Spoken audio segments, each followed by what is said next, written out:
Mbuye chikondicho natifera,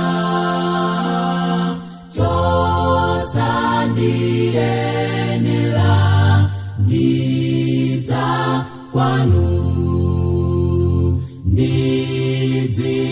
ndidzipereka tu mphatso zanga zonse, sindidzamana chilichonse.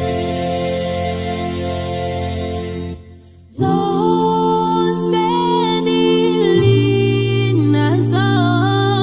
zolandila, monga masiku akupita. Ntchito ya chikondi yayambidwa kale, otayika ena tikabweze. Zonse ndilinazo mwandipatsa, ndipatsa kwa inu Ambuyanga,